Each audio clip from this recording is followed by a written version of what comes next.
Hi, this is Sarita Dua of the Ask Sarita team powered by Place at Keller Williams Sunset Corridor. And today I want to talk to you as a potential seller curious about what are your costs to sell your home. Many people want to know, Sarita, how much is this going to cost me? So there are a few things that you need to keep in mind as you prepare to sell your home. Yes, you do have to pay fees or commission for an agent like myself to help you sell your home.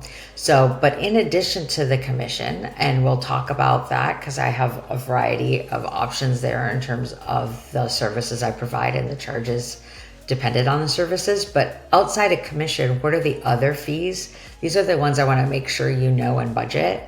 The first is the cost to prep the home for sale. That includes making any visual repairs that are obvious. Let's say you have walls that need to be painted, carpets that need to be cleaned, an industrial cleaning, like a good detail clean right before we go on the market, and just sort of any things. I'm not thinking updates. I'm sort of thinking more anything to make the home look like it's in great shape. You might need to get a storage unit, put some things in storage. You might need to declutter and move things, outside of your living spaces into your closets or into your garage, that kind of thing. So that might involve getting someone to help you or some costs like storage or a pod. So anything involved in prepping the home, that's one category of costs. The second thing that you need to be prepared for is repairs that are going to come up during a transaction. There will be things that come up because if a buyer spends, let's say $1,000 on a variety of inspections, you can be sure that the inspector is going to give the buyer their money's worth and find something. So there will be things when you live in the home that you'll be like, Sarita, I live here. It's like perfect. I don't know of any issues. You don't know any issues, but you weren't actually looking for any issues. There may be water under the crawl space or a leak that you didn't know about. And so these things will come up. Now, I want to be clear, as a seller, you don't have to do repairs. There's some things you do have to do, like making sure safety things like the smoke detectors are to code, but things like repairs, in our sale agreement, it does say the sale is as is, and a buyer essentially is buying the home as they saw it.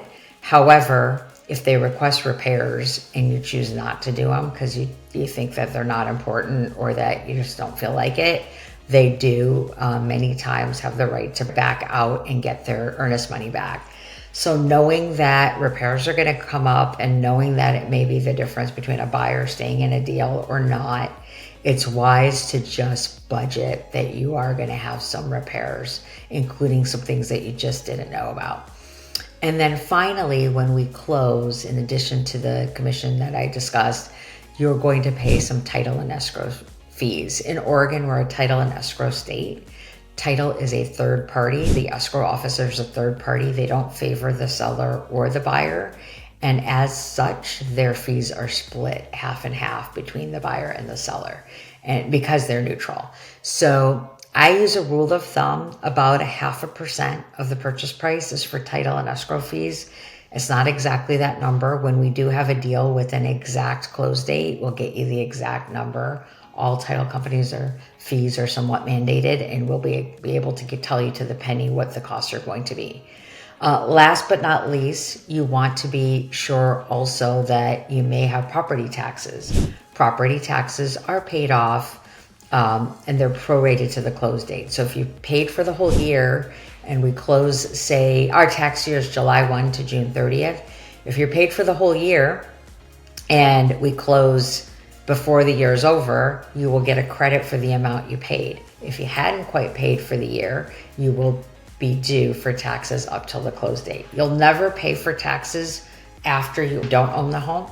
You'll only be responsible up till the close date, but depending on if you prepaid or not, you'll either have to pay taxes or you will get a prorated refund or credit at the closing table. Finally, there's just one little surprise that you'll get is if you do pay for your mortgage with and include taxes in your current mortgage payment and you sell, you will have an escrow account with your lender and you will get a little bit of a refund because that escrow account will always have a cushion. And so after you close, you will get some funds back because you've closed that account and there was a balance and that remaining balance goes back to you. So lots of numbers, and I don't expect a short video to clear it all up. I'm hopeful that if you have any questions on this at all, you're going to call me and we're going to sit down and we're going to talk about your specific situation. For any questions, big or small, ask Sarita.com. We're here to help. Thanks so much.